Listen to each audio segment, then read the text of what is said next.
take a break or ask some questions? Let's get right to the questions and a little conversation. Hey, the guys in the back, can you turn these side lights off and just leave the top lights on? Oh, that's 10 times better than I can. Wow. Thank you, guys. Some movie, huh? Wow. Where's Ivan? Right up here, sir. Right in front of you. Yeah. Oh, okay. It's tough up here. Okay, so here's kind of like I'd like to do this if you guys are okay. And I know that there's some people out there. I know Robin Gritz is out there somewhere. If you know, and I know her parent. Yeah, I see it there. There you go. Make sure we get a big hug tonight, huh? Because former FBI agent, somebody who I worked with in Iraq, actually, going after terrorists, and she went through something. She still is going through something. She's sitting here in the audience playing with her parents. She's going through something that in a different way, but former FBI agent, and they are just going a whistleblower and basically did a lot of great things as an agent in the FBI, and they have basically tried to destroy her life. And so we're dealing with such severe corruption in our government, and so that's kind of, you know, this story was really important to put together, to tell everybody, to tell the world, certainly to tell the American people, and it was really I was really the first target of the previous administration, previous to the Trump administration, right? And then how the establishment in Washington, D.C., they tighten up together and they work together to make sure that they stay in power. Doesn't make any difference what side of the political aisle they're on, to be honest with you. So anyway, how we can do this is, Ivan's right out here, and I can, again, there he is, yeah. So if you have a question, please come on up and ask the question. And I know it's hard to always ask the first question. Yeah, there you go. Turn those lights on. Beautiful. Yeah. Robin, there you go. Can you hear me? I sure can. We've known each other 20 years, fought terror, and under the current situation that we're in, I don't know how I want to phrase this. How do you see our national security position right now in the world with we've been seeing what's going on? Yeah, we are in a decline. We're in a rapid decline. And so the question is about what's the sort of posture of the United States national security. We are in a rapid decline, and other nation states are rising. China is the principal one. Now we can kind of kickstart ourselves back up by refocusing our military, by refocusing some of the domestic issues that we're dealing with right now, as everybody feels the pain of the illegal invasion that's going on, the rise of domestic violence in this country with things like the fentanyl crisis and other problems. I mean, I'm another part of my life, I'm involved in anti-child trafficking. Child sex trafficking and child slave trafficking is the #1 crime being committed in this country today, not drugs anymore. Drugs is like minor league compared to that. So we have a moral decline in this country, and that is part of our national security decline. People around the world clearly see it, but there are still many people in other parts of the world, like I was with some young leaders out of South America about 2 weeks ago, and they desperately want to see Donald Trump win the presidency because they see America as still that, as was said earlier tonight, still that shining city on the hill, right? That actually, when you talk about shining city on the hill or a city on the hill, that, you know, everybody remembers Reagan saying shiny city on the hill. It actually comes from Matthew, and comes right out of the Bible. So we have to remember what we chose as Americans, okay? You know, when you think about faith, you think about, you know, God really chose Israel. You know, that's sort of the biblical choice that was made. And this is all part of the same answer to your great question about this, you know, what's our posture globally. And when we are strong as a faith-based nation, And I'm not talking about Christian nationalists, all this stuff. I mean, yeah, I'm a Christian. If being a nationalist means that I love my country, I'm a nationalist, right? So I've been called every name in the book. If you have an ugly name, I've been called it publicly on the front page of every major newspaper in the world. And I could, it actually is a badge of honor. So our nation is in a rapid decline, and if we don't get the right leader back in the White House, if we don't get Donald J. Trump back in the White House, then all bets are off, folks. All bets are off. So if you're looking to have if you're looking to vote for your pastor to be the president, forget it. Okay? No, and I'll guarantee, like, I'm a Catholic, so priest, right? Nobody's perfect. And people have to get over this notion. And we have got to get strong, smart, disciplined leaders in the White House, and then, of course, sprinkled in other parts of our government, to grab hold of this thing we call the United States of America in order to get ourselves back up on the top of that world stage. And it doesn't mean to be the bully on the block at all. It means to be seen as this humble, God-fearing nation that is capable of taking care of itself first. That would be called America first. And then we can help out, other parts of the world, right? I mean, I'm in the throes of helping a lot of people down in North Carolina and now Florida. And we've been going at this hard for about 2 weeks. When there's a big old earthquake or some crazy, Mother Nature event overseas, the Americans are there like in spades all the time. We're like in droves. We show up. We send people over. I mean, I've been on some of those, certainly from our military, but also I've seen a lot of first responders go overseas to help others. And not a lot of people knocking on our door right now. Okay? Not a lot of people knocking on our door. Because there's no door to knock on. Because the guy, Uncle Joe, is sound asleep. It's past 4 o'clock, right? So, anyway, that's Robin Gritz. Tremendous, extraordinary FBI agent. Thank you so much, Robin, for your service. And she's continuing her fight. And hopefully we get back into the White House. We can take that fight to the next level. So, thank you. Yes, sir. Do you have a question about the movie? I have a question for General Flynn. It's okay. First, General, thank you for your service and what you had to endure. Is there any chance that should the election go in a positive result, you would get your rank reinstated and sit at the head of a military tribunal to not only drain the swamp, but imprison the swamp, and on a few occasions, execute the swamp?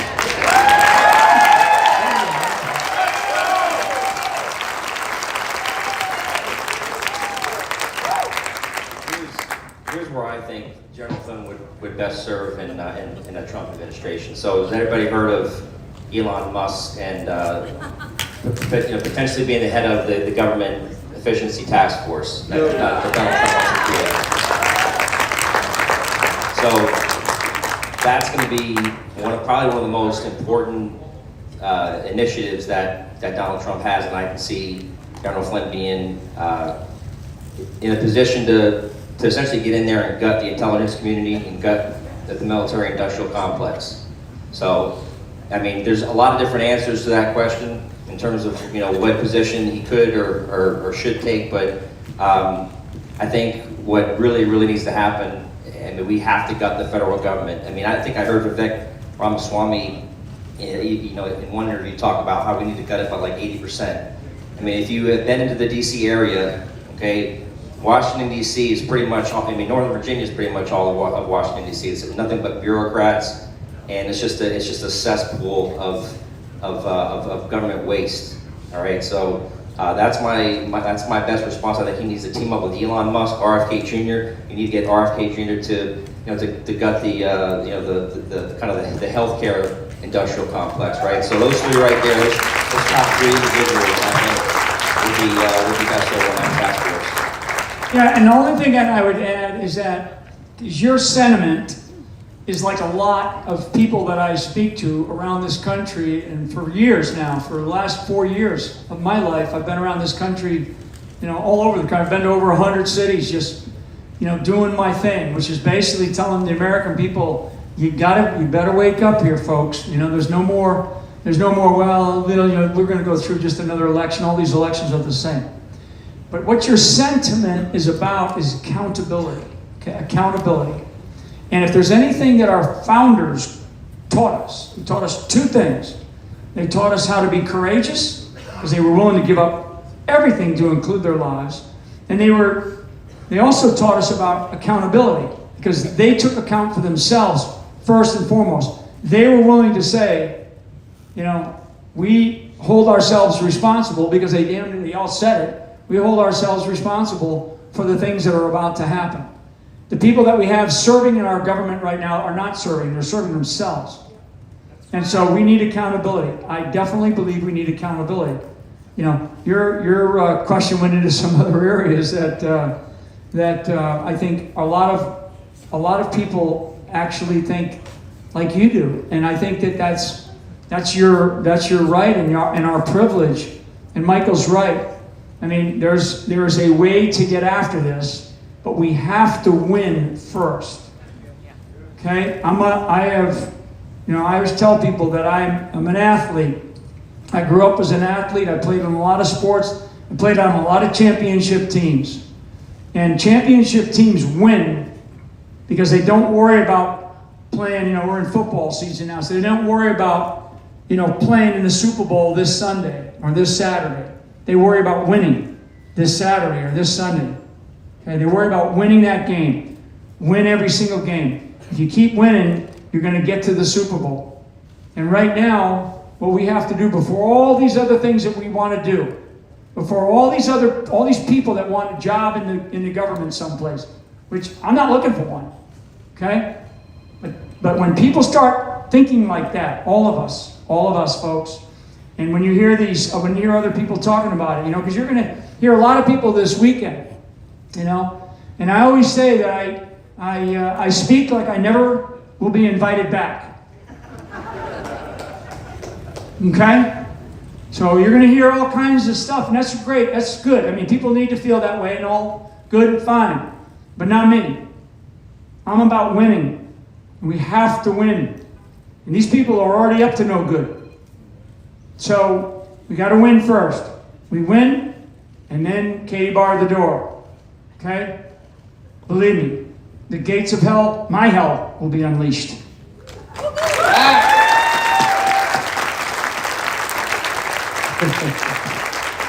Sir, go ahead. General, it's an honor to talk to you. I've watched you on the news. It's amazing that you could actually get through a bureaucrat, a DC wood chipper, and survive, and come out even with your cape on. This is America. The people around here, small town America, we're offended, and we're aggravated, and we're furious that our government has turned on our heroes. And my question to you is, I have two questions. When you came above the water and you could catch your breath and you were swimming to shore, the analogy was well put. Who do you fear more? The people in DC in that deep state, or ISIS, or the people in foreign countries? The former, the people in our government, okay? No, Abraham Lincoln, okay, I'll give you a great quote from Abraham Lincoln that addresses precisely your question. When Abraham Lincoln was 28 years old, and it was in 1838, he gave a speech called the Lyceum Speech in Missouri. And he said that no foreign foe will take a drink from the Ohio or put a step on the Blue Ridge with a Napoleon Bonaparte for a commander. Never. Our death will be by our own suicide. Okay? He said that in 1838, well before the Civil War. 28-year-old. And he was, and I've read that speech a bunch of times. It's actually a very good speech if you get a chance to look it up on the internet. Lyceum speech by Abraham Lincoln. It's fascinating. So the most dangerous threat that we have is, to a degree, it's complacency, laziness on our part, figuring, somebody else will do it, right? Somebody else will do it. Somebody else will take responsibility and go do it. Let them do it. Let the politicians do it. That's dangerous. But this, I'm not a big fan of this word, but it's the right word. This insidiousness inside of our government right now. And I think what we've all seen, especially with what's going on with Trump, what we've seen is how far down this thing goes. Okay? This deep level of corruption in our government. How far down it goes. It's not just, a sprinkled few in the Senate or the House or the White House, or some of these departments or in the judiciary.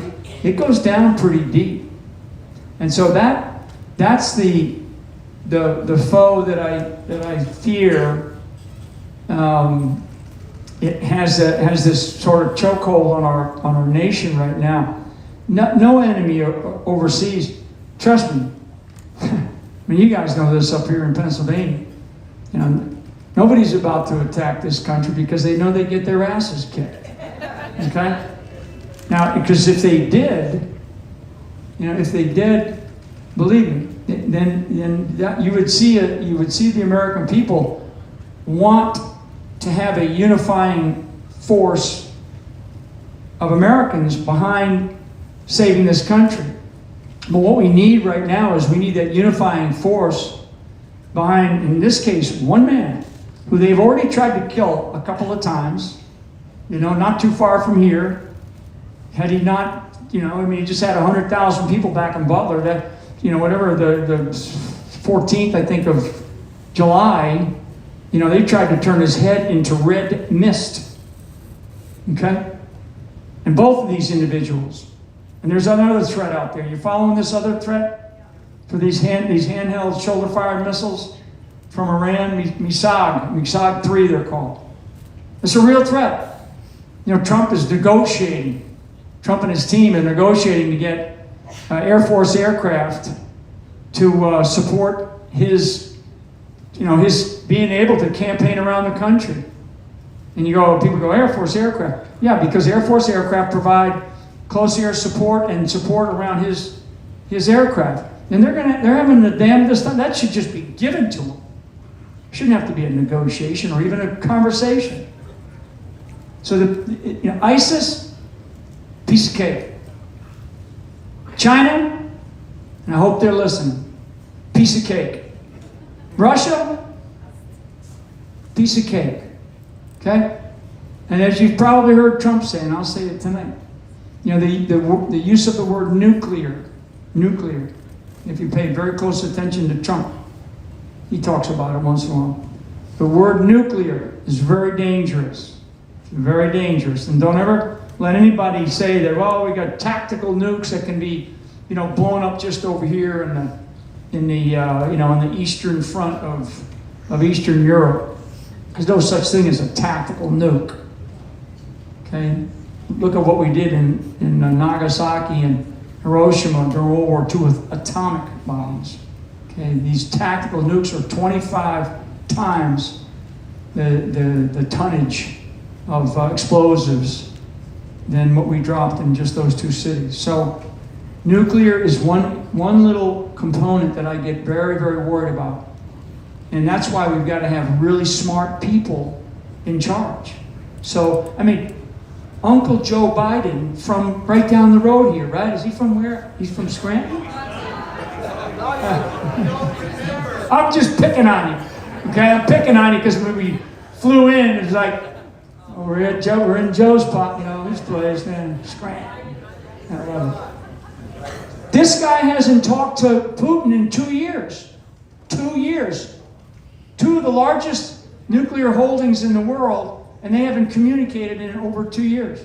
So anyway, sorry, went on that one. Yes, ma'am.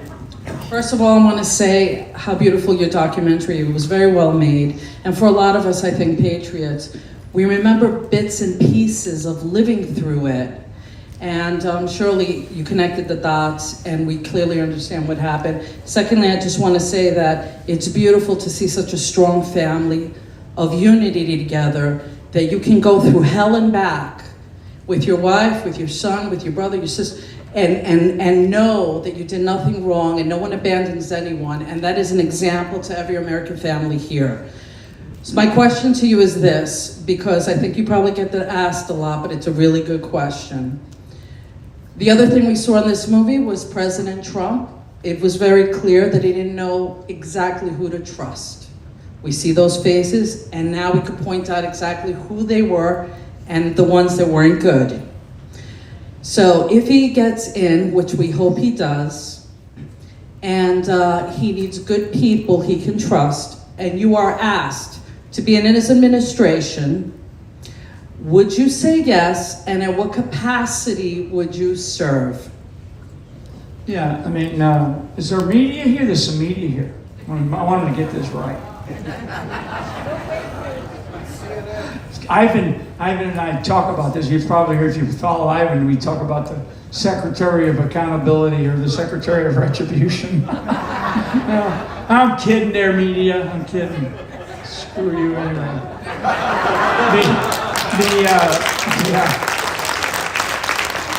What my son Michael talked about earlier about this task force that Trump wants to create, which is a government efficiency.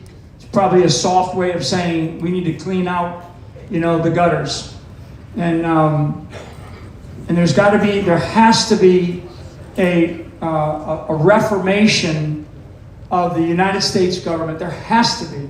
We cannot continue down this road. I mean, it's undeniable. Everybody knows it. We can't continue down this road. So there's got to be a reformation inside the U.S. government, the federal level for sure, and then we'll leave it up to the states to take care of their own. But the federal government has to go through that, particularly the executive branch of the government. And I'm very familiar with how we're organized. You don't get to these levels that I got to and not know, but because you're right. And it's across the aisles. It's not just the Democrats over there. I mean, that's why, putting these, talking about these people that we spoke about in this movie, to this day, I always say this, I guess, and some, just reminded me, to this day, when Trump called me up about the pardon, when I finally took the pardon, I figured the very next call was going to be from Mike Pence, the vice president, to say, hey, Mike, we're so sorry for what you and your family went through. To this day, that man has never spoken to me. So, Mr. Faith, right? So I've never tried to wear my faith on my sleeve. I've certainly become closer to God in this as I've gone through all this, for sure. But I can, people like that, that bothers me a lot. It bothers me personally because, man of faith, never to this day has he, and he knows exactly what he did. And I've called him out in this movie. And I still figured that he would give me a call and go, oh, why'd you do that? Because I meant it. I meant it. Okay? Not to be vindictive, not to be mean-spirited, but to be honest and truthful about what happened. Okay? You don't call people out like I've called people out in this movie and not have the proof, the evidence, the receipts, they call them, right? To be able to say things like I've said. So why we must get, that's why I said in the movie, the country didn't want these politicians anymore. What we need leaders. We need leaders. And there's leaders in this room, there's leaders in these communities, there's leaders in this country. Now those leaders have to step up. And then Trump has done that. Look at what they've done to that man. Look at what they've done to his family. Okay? So, and they will continue to come after all of us if we don't stand and we don't, show what's possible, right? As Americans. So, thank you for asking that question. Thank you, man. Thank you. Just thank you for being here. I'm very grateful that I could hear your story in full, and it was very heartfelt, and I'm just grateful that God sent you here and that God is with the American people, that this country was founded for God, to search for God. And yeah, I just really appreciate you and your family. And but my question is about the media, actually. What news sources would you recommend or say that are trustworthy? Would you say Alex Jones, or like who do you believe? Roseanne Barr. She's my girlfriend. We just did an interview with her. Ivan did one too. I'm a big fan of Alex. I was talking with Ivan earlier. Been listening to Alex for the better part of a couple of decades. I mean, there's a lot of good, solid voices out there. Jack Posobiec, Charlie Kirk, Patriot.tv. I have a show on Patriot.tv that I try to do once a week. But Patriot.tv has like Sam Sorbo and Joe Pags. He's great. Does a 3-hour show every day. What other ones? How many in this room use the platform X? Raise your hand. X. Okay. I mean, since Elon took it over. Did you use it before Elon took it over? No? Yeah, not that many. The hands went up, so it's interesting. It's probably one of the best sources of news on the planet. It's just it's a great platform to follow people, not necessarily organizations. I mean, I will tell you that I cannot stand. I mean, obviously, I think everybody in this room can't stand, media sources like CNN and MSNBC, but I'm not a fan of Fox News either. I mean, they're just, to me, they fit into the fake news legacy, Mockingbird, media that, just like these other ones. They're, it's 1 or 2 quick minute, hits, and you don't really get anything. That's why like long, podcast formats are really popular right now. So I would suggest, I guess from my generation standpoint, to get on X and follow a couple of good accounts. I mean, especially when it comes to, anything, to do with, the election coming up. So, and there's, just ask one of us to, give you a couple of names to follow. We'll give you a couple of names for sure. Yeah, I mean, I'm a big fan of Dan Bongino and a good friend of Dan. He's another one. I mean, obviously Tucker's out there with his voice. I mean, there's some others. I mean, you got to kind of, I'm sort of one, information's my world. So I look around the whole gamut, and I do listen to some of the opposition voices out there in the cable news world and in the corporate media. Corporate media is the big 3: ABC, NBC, and CBS. And then you have the cable. Some of them are owned by the corporate, but I do listen to them because I want to know what they're thinking. Okay, because I've always, and I'm a guy who's fought a lot of enemies, of America, and I've always said if I can think it, they can think it, and there probably are. And when they telegraph what they're going to do, you're better off paying attention and then trying to come up with ways that you can defeat it. So it's not I don't just listen to one side of the aisle, so to speak, right? In order to find truth, you have to really dig. You got to dig, and it takes a lot of research and then your own discernment, right? Discernment, not so much judgment, right? But discernment. It's different. It's a different word. If I could just add real quick, sir. My litmus test is if a media distribution company has censored, they've already automatically lost my trust, right? So whether it's Criminal News Network, Faux News, Insta Garbage, Fake Book, Commie Search, CommieTube, right? So then it begs the question, where do you go? Rumble, X, there's others, Substack. And I'll close with this, is that if there are still content creators that you think, oh my gosh, they're telling the truth, but they're still and have never been censored on CommieTube, I'm immediately skeptical, right? So be very cautious about those, because they could be yet another op. I'm not saying they are, but be very deliberate on who you're going to trust.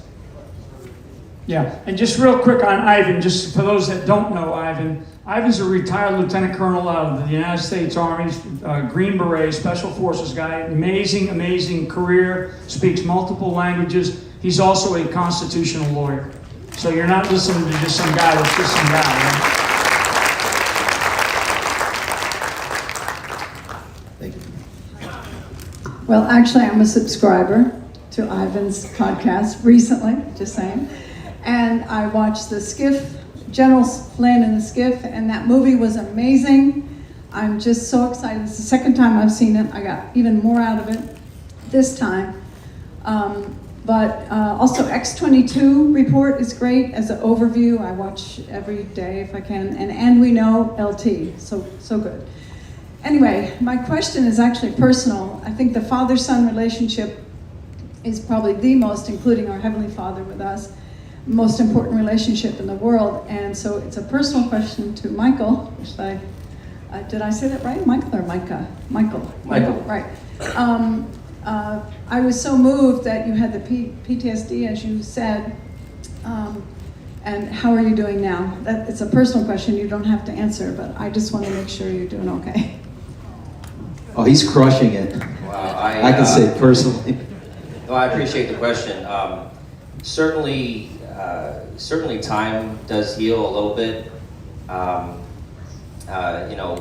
guess having new relationships and meeting people who have dealt with similar circumstances, and I don't know if you've ever heard of the term trauma bonding, but it's something that I definitely believe in. Those that have gone through similar things, but I would say I'm definitely better today than I was a couple of years ago. But there's certain things that that come up, that I see that that bring up those memories. Certainly, when I watch this movie, this movie does help in some ways for me to move past certain things, but it also motivates me to come, and do these kinds of things and talk to folks and try to.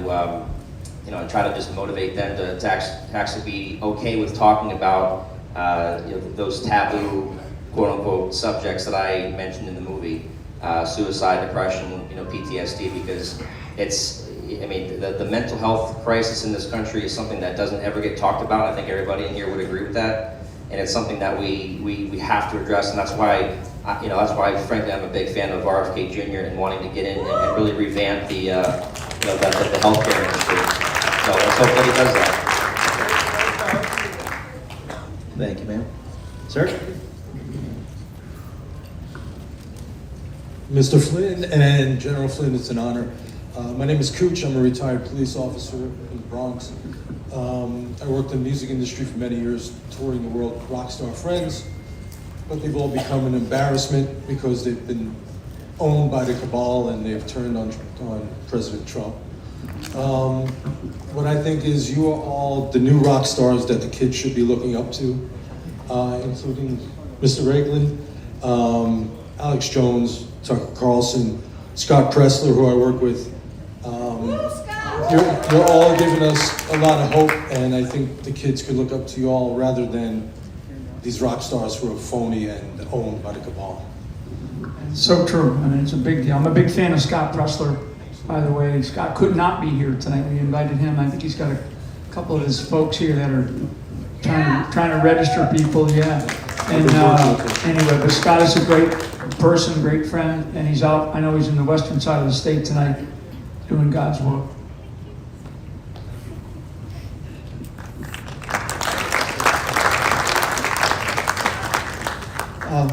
Good evening, General Flynn, and appreciate it for an old vet that's getting old and a little too wide.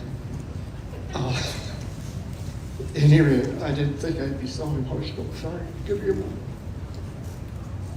Take a deep breath, please, and just take your time. Worry.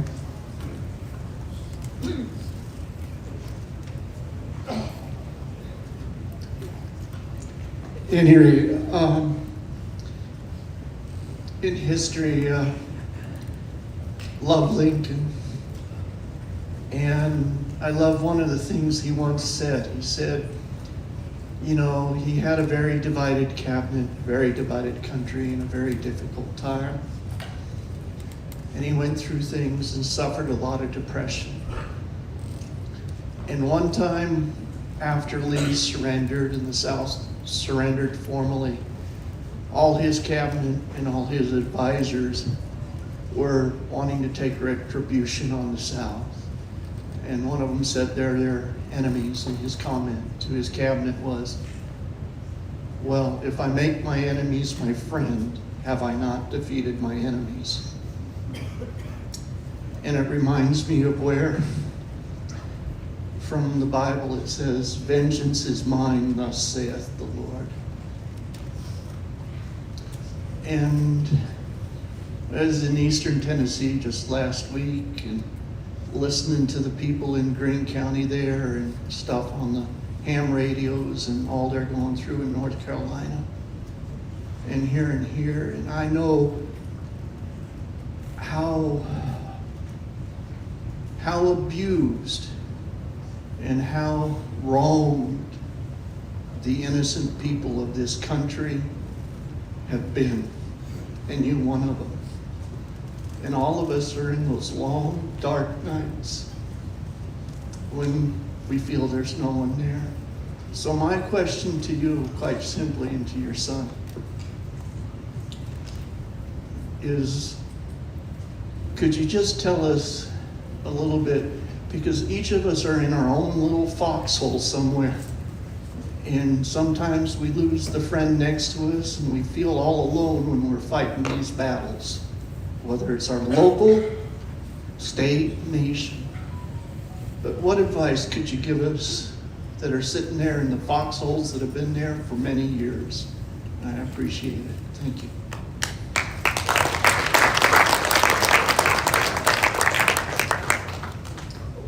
Wow. You know, my big message to the American people is that you're not alone. Okay? I mean, even in a tent like tonight, you know, with all of us sitting here, and you're here maybe with a friend, a relative, or family member. You know, but let me tell you, there are millions and millions and millions of Americans, and you know, and we're all together in this. So many people feel exactly like we all feel right now, and like I said earlier, this feeling is an undeniable. We cannot put our heads in the sand and go, well, this is going to be okay because we'll have an election and we'll overcome this. No, not this time. In the long arc of history, okay, in the long arc of history, good always prevails over evil. Throughout history, from the time of the first empire that was ever written about, which is the Byzantine Empire, all the way to now, right, which is essentially the American Empire. This is the time that we, you know, are still sort of, you know, that sort of city on the hill, but we're not necessarily shining. During this arc of history, this moment that we are in right now, during this arc, we're not in charge. Like during the Civil War, Abraham Lincoln was in charge. During the Revolutionary War, George Washington was in charge. During this moment, this war that we're in, it is a war. You know, a friend of mine was, you know, they're bashing him right now. In the last 24 hours, he's a pastor, Lance Wallnau. Great guy. They're beating him up they're just beating the crap out of him in the mainstream media because he talks about it as being a spiritual war. And so the mainstream media is going crazy on him right now, for anybody that knows or has heard about Lance Wallnau. And so I say that because another woman here earlier talked about faith and talked about, you know, how God is, you know, we are the ones that came here to this nation, and we brought God with us to America. And we created this thing called the United States of America. And during this moment in time, during this particular arc of history, who's in charge? God is in charge. Okay? And I will tell you, folks, my name's not Michael for just because. When I hear people say, well, God wins, everything will be okay because God wins. Okay? Now, God is the judge, not me, not any of us. Every great leader throughout history, certainly throughout U.S. history, would get on their knees and they would pray before battle. Okay?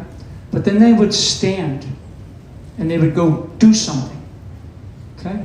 And the way that I talk about it today is that, you know, we're all kind of like sitting in the bleachers right now.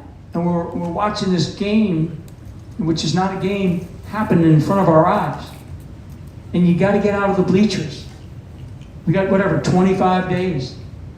So if you're on the field there and you're in this audience tonight, great. I applaud you for being on the field and leaving it all on the field. Every drop of sweat. Americans cannot sit in the bleachers any longer. And, you know, when Trump wins, that's when the really hard work is going to begin. We haven't seen or felt sacrifice in this country in a long time. A long time. So I want you to know that, you know, I love you.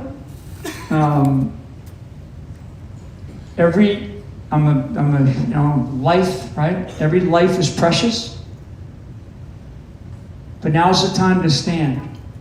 Step up and speak up. And be fearless. Be fearless about who you are as an American, as a patriot, as a Christian, or whatever you are. If you love this country, you know, we've got 25 more days to get out there and do more. Whatever it is. Speak out more. Talk more to neighbors. Go to community meetings. Go to your church. You know, if you're a pastor in this country, no pastor can preach the Bible from a pulpit like that without something called the Constitution. Doesn't happen anywhere else on the planet.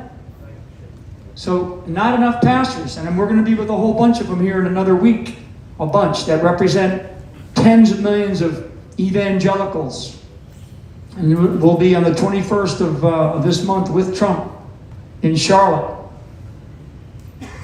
To sit there and go, okay, folks, now's the time. Because if we go in another direction, those pulpits go away.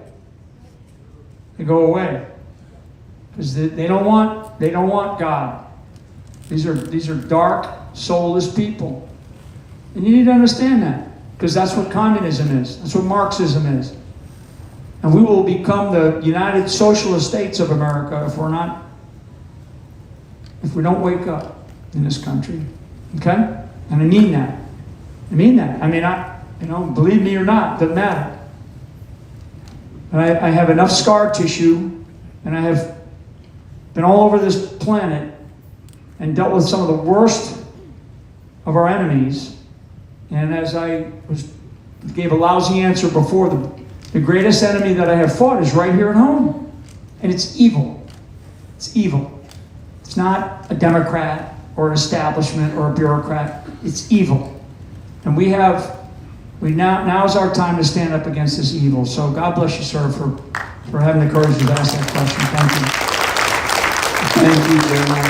And one old vet reporting for duty.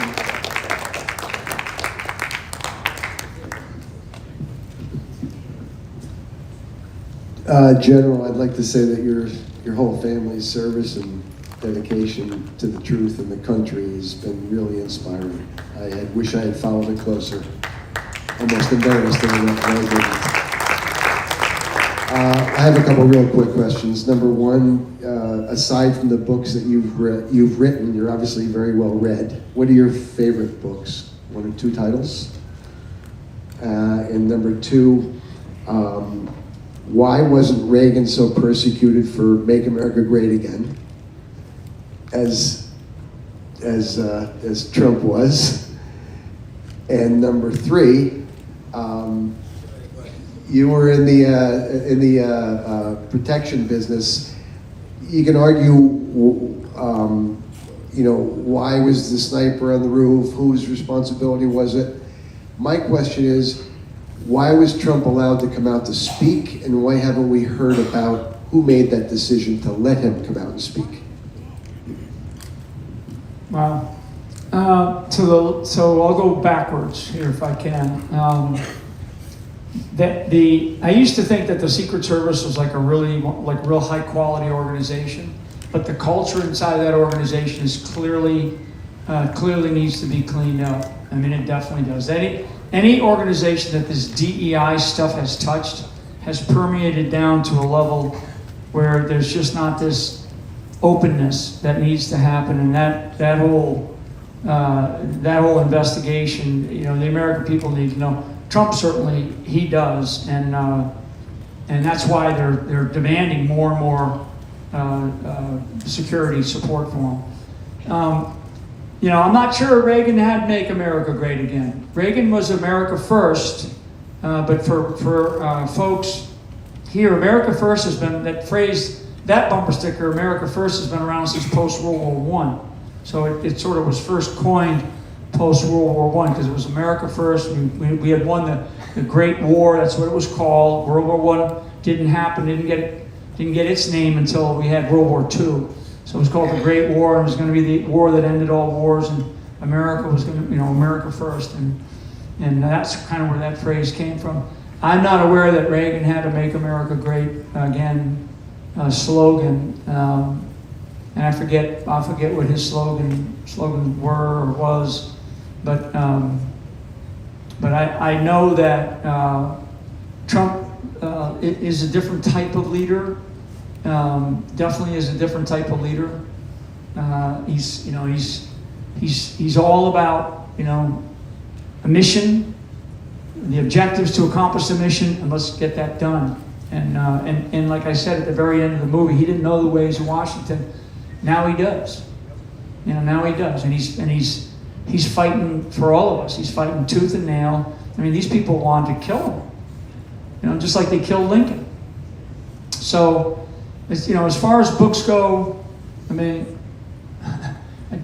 my favorite is one of the ones I wrote, which is The Introduction to Fifth Generation Warfare, 5GW.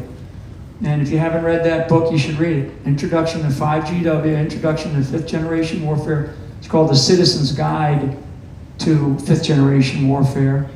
And if you read it, you'll understand exactly what we're going through. And it's the first in a 3-part series. The second part was how to fight artificial intelligence. And the third part is the role of the church. And if you get a chance to read through them, those are, the first one is really the foundation of what we are involved in right now. And it gives a lot of solutions about how to overcome it, how to get through this. Because this is a war, whether people want to, you use the word war, the media goes, oh, he's trying to do this, he's trying to do that. It's all bullshit, right? I mean, it really is. I mean, it's a war. And we feel it. I believe it's a spiritual war more than anything else, but it's certainly intellectual, physical, and emotional. I mean, we all have, I got a large family, my wife has a large family, we have, a tribe of people. I got close to 100 nieces and nephews and grandkids, and just unbelievable, And believe me, within a large body of people like that, we're going to have our arguments and our debates about, about this or that, about what we believe or what we don't believe, But our focus should always be on this country, right? And moving this country forward as a constitutional republic. When they use this phrase, he's a danger to democracy, they don't want to say he's a danger to the constitutional republic, because he's not. He's trying to preserve the damn thing. Okay? They're the danger to what we have. So they use words to their advantage, and we've got to understand that. And that's what fifth generation warfare is about. Yes, sir. So the next question is from somebody that I respect very highly for speaking truth to power, just like you, sir. Lieutenant Colonel Stu Scheller. Thank you. Sir, so just a general note, I didn't know General Flynn. And I got to meet him 2 years ago. And the one thing I told your assistant earlier tonight, sir, is how kind you were. And I was going through a lot. My whole life had been upended, and you told me to never underestimate the compassion of the American people. And that stuck with me. And I can't tell you how emotional this movie was watching it. Some of the things that I had been through, some of the things the American people did for me. And even when I was going through it, all I wanted to do was serve my country, just be a good infantry officer, expect honesty and accountability from my senior military leaders. And I never got that, and I did end up in jail, solitary confinement for 9 days. And I was mad at the whole system. So by the time I went to jail, I was mad at everyone. I was mad at every sitting president. I was mad at President Trump. I was mad at yourself. And it's really taken me coming through the backside to kind of see who's fighting for us. So this is more of a statement. I just want to say thank you for everything you've done. That movie meant a lot to me. And I just appreciate you still being out here and fighting. So that's a thank you. Again, Thank you, brother. my question is this, and I've thought deeply about this. Why is the military weak? We have the best young talents, in my opinion. We have $1 trillion annual budget. We have the best facilities in the world. The problem is we have weak leadership. And this is my diagnosis of it. If I'm an infantry officer, which I was, and I had 4 subordinates, 1, 2, 3, 4, theoretically, I ranked them the best, 1 through 4 in terms of infantry officers. But what happens is I say, hey, you were the best, but you kept talking up in the meeting. And we've talked about this. So you're gonna be number 2, you're gonna be number 1, you're gonna be number 3, and you're gonna be number 4. And so what any smart person realizes is they don't have to be the best at their job. They just have to be the best at getting their boss, to think they're the best. And so what happens is a 4-star general over 40 years is literally the guy that has made his boss like him the most. And I see that problem across government ad nauseum. You're getting your boss to like you, and you're not necessarily being a performer. You're not necessarily telling the truth. In fact, telling the truth can be a bad thing in a lot of respects. And so if there is a panel of accountability, that's great. It's good to say. But my assessment of it is you need to figure out how to get performers to be set apart. Rather than just saying, you're not good at your job, that's fine, but if you can't get someone to rise to the top by being the best performer, then we continue to have the same problem. This Carter Ham, a 4-star general, watches Americans fight 1v1000, has 7 military options to respond, and he doesn't. General McKenzie, the list goes on and on. So my question is, how can we implement a system of performance to ensure that we get performers to rise to the top? Thank you.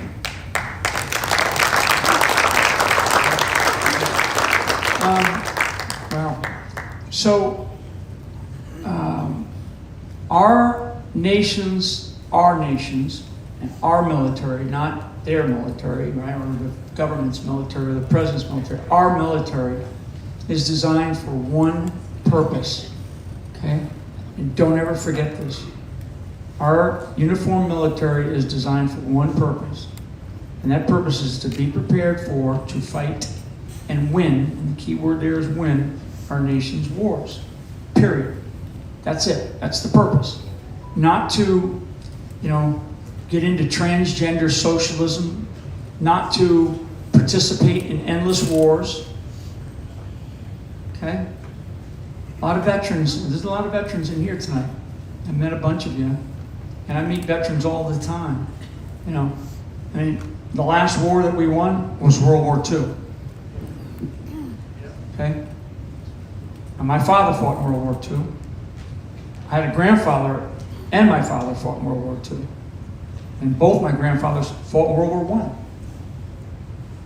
My father also fought in the Korean War. I have a brother that served in the Vietnam era. My son, Michael's brother, serves today. Served 3 tours in Afghanistan. I have a brother who is also a general, a 4-star, commanding all Army forces out in the Pacific right now. So our nation has to reorient our military. That means leadership to win. Right? There's no, there's just nothing else in war. not participating in endless, sadly, tragically wasting lives. I mean, a child, a mother or father doesn't want to think that their child went off to war, and then all of a sudden, look at the messes we've left, right? I mean, just Afghanistan is the most distasteful thing, right? I mean, nobody wants to think that my child's going off to the military and their lives are going to be wasted in some war that we don't even understand what the purpose is. But that's what we have allowed ourselves to do. And then yes, so the senior leaders, most of the senior leaders have just allowed it. You just sort of like, okay, we'll just keep going. We'll just keep, we'll get another promotion. You get through, you got to get through it. We can't do that anymore. We can't afford to do it. We can't afford economically to do it. Like I said in that movie, we spent more money in Afghanistan, a losing effort that we retreated under fire and left American citizens and soldiers behind enemy lines. We spent more money in that war than we did to rebuild all of Europe after World War II. It was called the Marshall Plan. I mean, think about that. The number is like, they say it's over 6 trillion. It's probably closer to 10 trillion. I mean, that kind of number goes right over most Americans' heads. Like, trillion? Shit, I ain't got $1,000 in the bank if I had an emergency tonight. So we have to reorient our military, and I mean like immediately, to focus on being a championship team and winning, and focusing on being well-trained, prepared, mentally tough, physically fit. I mean, I see it. Believe me, I see it. I watch it closely. And there's a lot of reckoning that needs to happen inside of our military. And they know it. The rank and file is ready for it. The rank and file is ready for it. That's why people join the military. They don't join the military to be losers. They join the military, and most of them don't realize it, but they sign on that dotted line to give their very life for this country. That's the importance of a leader in the military understanding that those young men, and primarily men, but young men and women are willing to give their lives for this country. So they better be the best at what they're going to do, and they better be focused on winning. Winning. Warfare, there's no second chances, right? So that's kind of my attitude about it. So, that we need to get back to that. We've got to get back. We can get back to that. We can definitely get back to that, but it's got to be the right leadership. Yes, sir. Thank you, General Flynn. Appreciate it. I'm going to do one more after this, Ivan, because I know I'm trying to watch the time here for these folks. First of all, let me just say that I lived through the entire thing when you were accused. I never believed a word of it. When they said treason, when they said traitor, I said no. No. Because the accusation doesn't match the walk. President Reagan said, I've had it up to my keister. That was his byline. Please give my thanks to your family, each and every one. As I watched the film tonight, it reminded me that the power of an intact family stood up to the power of the deep state and was undefeated. Our God instituted the family, and no power wrought by the devil can overcome it. My question for you, sir. We have seen over the course of the last 4 years clearly Joe Biden is not running the country, nor is he capable of running the country. He is a senile old man and should be retired. Somebody's pulling the strings, and he many times has even said, I better not say anything, I'll get in trouble. He has said the quiet part out loud too many times. We have now been exposed to the campaign of Kamala Harris. And it is clear that she does not have the mental acuity to lead the nation. Yet she's part of the Biden-Harris team. General Flynn, my question for you is, who's running the country? Barack Obama. I'll take that answer.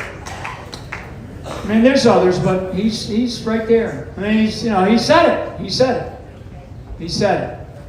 And I'd like to just sit in my basement, with a little earpiece in my ear, and without all the nonsense that I got to deal with as president, and just kind of have my third term. This country has been undermined by a group of socialist Marxists. Okay? Most people in this room, and certainly most people in the country, have never heard of something called the Democratic Socialist Party of America. Not the Communist Party of America. They changed their name.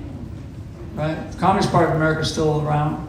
Been around since probably 1918, 1919. A guy by the name of Trotsky stood it up. Till Stalin had him killed. It morphed into the Democratic Socialist Party of America in the late 60s. And here we are. They took their time, they met all their goals, and here we are. So, who's running the country? Barack Obama. I mean, it ain't Joe Biden, it's not Kamala Harris. There is a group of people. There is kind of a, they call themselves kind of a community within the government, but some of them are outside the government too. So this is very, very interesting times that we're in. And we've got to get this country back. We've got to get, like Trump has said a bunch of times about the vote, in the election, it's got to be too big to rig.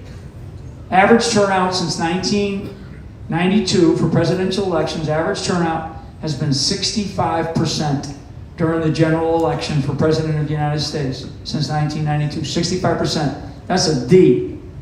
That's like a D minus, right? That means 35% of people who are registered in this country that can vote don't.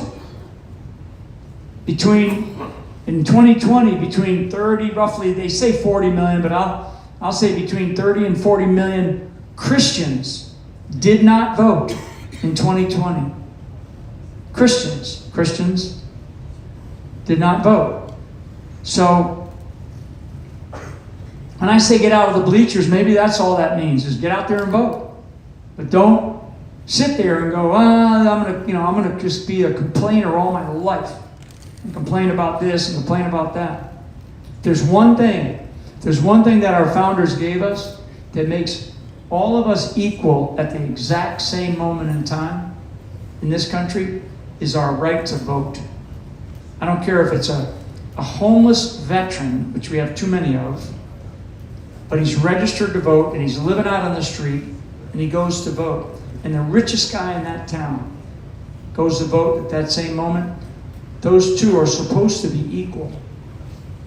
That's the beauty of our vote in this country, and it always has been, until we started to see this undermining of our system, of our election system and our election integrity. Now the Department of Justice will come after me. Trust me, they'll come after me because I said something like that, because they'll go, Flynn's spewing misinformation. That's total bullshit. This ain't misinformation. The mail-in ballots, mail-in ballots are not constitutional. Not constitutional. For damn sure, having the U.S. postal system that we pay for, that's not constitutional. An executive branch, an executive agency inside of the executive branch of the United States government cannot be involved in election system. It is unconstitutional. One of these days, we'll finally get that to the Supreme Court and they'll make that decision. We haven't gotten there yet. Because every time we turn to do something, there's legions of these evil bastard lawyers who come down, they swoop in, and then the Department of Justice is right there with them, issuing subpoenas, issuing warrants for arrest and indictments against lawyers. Not just against guys like me, but against the lawyers. I mean, they bankrupted Rudy Giuliani, Sidney Powell. I mean, one of the top constitutional lawyers in this country, John Eastman, he's probably going to lose his law license out in California, and they've got him indicted in some case in Texas right now. I mean, this is not normal. Not normal. So, we've got to be too big to rig. We have got to show up like 80, 95%. And people have got to get out and vote. Thank you. Last question, sir. Well, I want to say, coming from Florida myself, I've been through quite a few of those storms, and we got to say thank you to your wife, especially for letting her have you come here to be with us. She texted me and said our water stopped again. That came on for like 10 minutes. It's unbelievable. She's tough as nails. Anyways, I see her, like Lincoln, he had a war going on between, and I hear murmurs that, like, both sides, Democrat, Republic, they feel like there's going to be another civil war. Now they make movies about it, and people are out there speaking about it. As an intel, what do you see that's really happening? Who's making this happen? Yeah, I think that there's definitely. I mean, that movie Civil War was talked about. You just mentioned. It's fascinating. You know, I watched a little bit of it. I couldn't take it.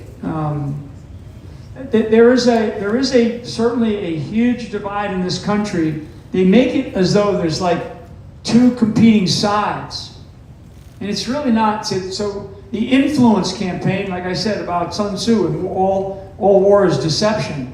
If you haven't, a really, really great movie to watch, a documentary. It's 1 hour. It's called Into the Light. Into the Light. Into the Light.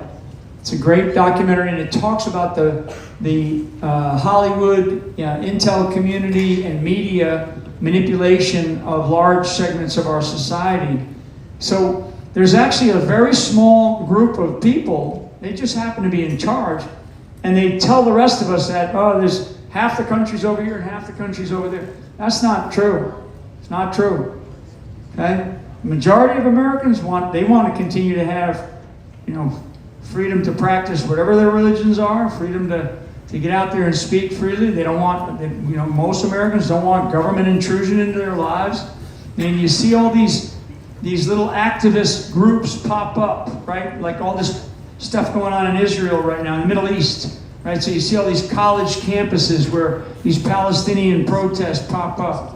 And we know that there's a lot of these same groups go around and they do these things. So what we're facing is actually a small group. But what we're facing intellectually is something that, like, most people go, oh my God, the country, we're divided in two. We're not. This is not like the Civil War. Who's in charge? And don't forget this. Who's in charge? God is in charge. What does God want us to do? God wants us to stand on our ground. He wants us to stand on 2 feet. And He wants us to do what we do best, which is speak out, right? I mean, that when you read the Bible and you look at the story of Jesus, I mean, today they'd be calling him a modern-day domestic terrorist, right? So talk about persecution and vengeance is mine, as that one gentleman that was up here earlier said. It is. I mean, my father taught us, do unto others like they would have, them do unto you. The golden rule, right? Like, treat others like you like to be treated. And that's what we ought to do. It's not so much about turning your cheek or something. I mean, at a certain point in time, you got to stand up there and fight back. But how do we do it? We do it in this country. We do it in this country by using the rule of law. Right? That's how. Everybody wants to hear something different. Not me. I understand the rule of law. I understand our Constitution. I understand the history of this country. And I understand what good, solid, sound, smart leadership can do. And I pray. And I pray. But when I'm done praying, I'm here on, on this stage tonight in this beautiful location here in this great state of Pennsylvania. So I just want to say to all of you, thank you for hanging in there. Thank you for watching this movie. God bless you all. God bless America. Thank you.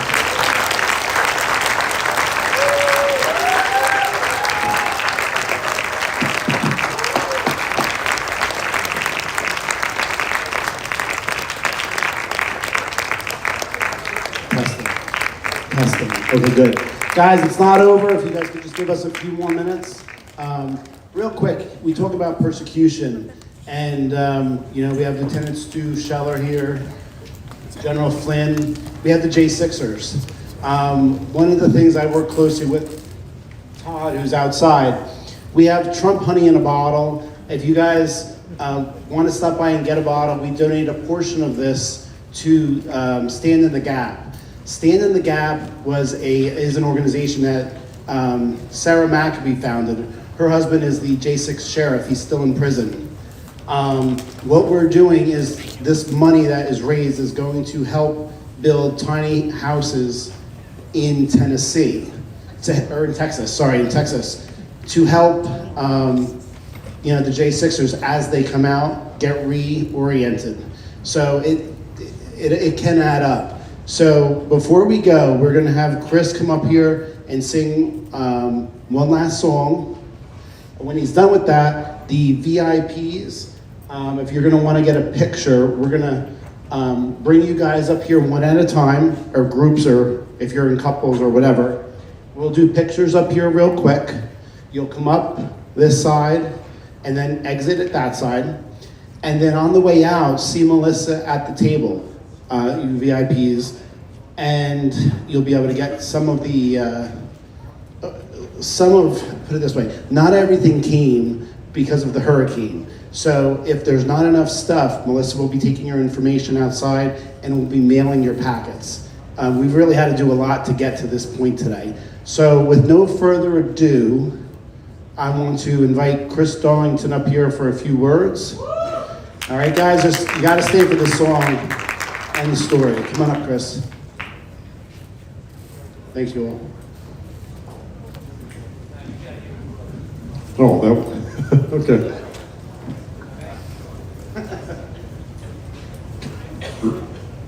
All right, y'all, let's get General Flynn and all the guest speakers here. Round of applause.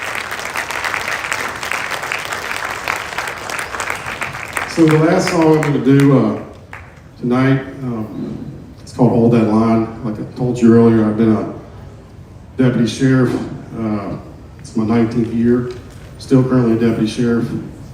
2020 I believe was a rough year for everybody. I think we all agree that some crazy things have spiraled in the wrong way since 2020.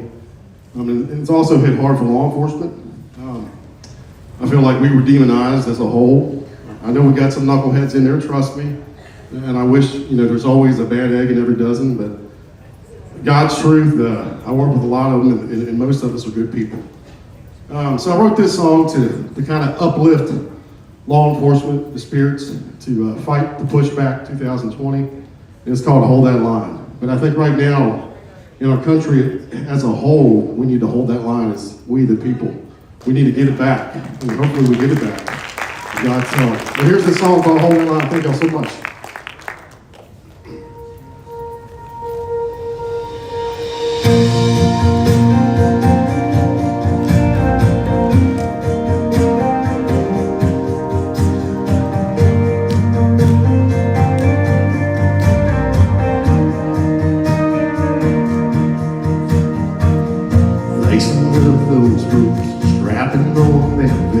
Spin that radio, pin a star to your chest.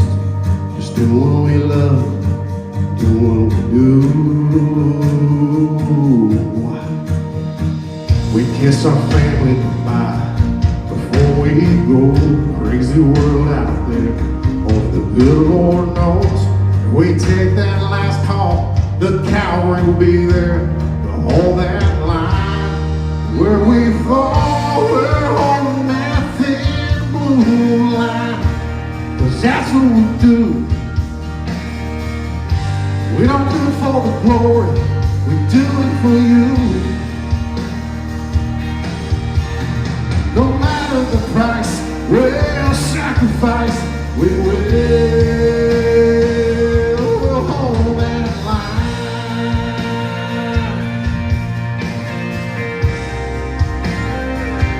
We'll hold that line.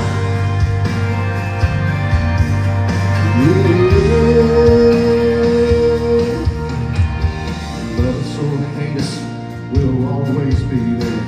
No matter the call, anytime, anywhere.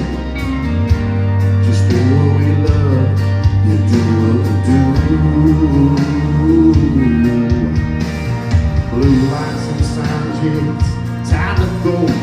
No time to defund us here. You should know that we're not perfect. We're human, we're flawed.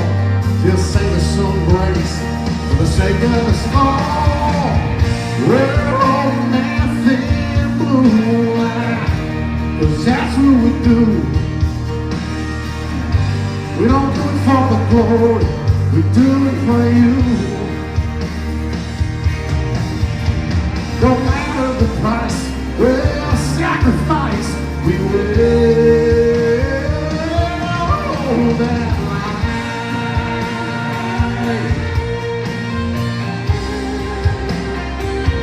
We'll hold that line.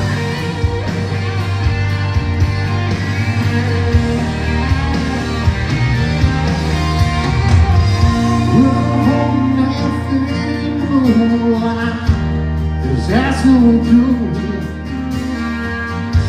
We don't do it for the glory, we do it for you. Yeah, we're on that thin blue line, 'cause that's what we do. We don't do it for the glory, we do it for you. No matter the price, we'll sacrifice, we will hold that line.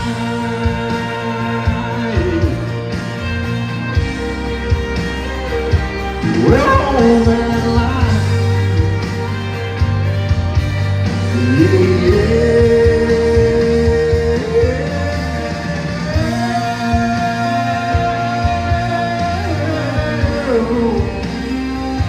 We'll hold that line.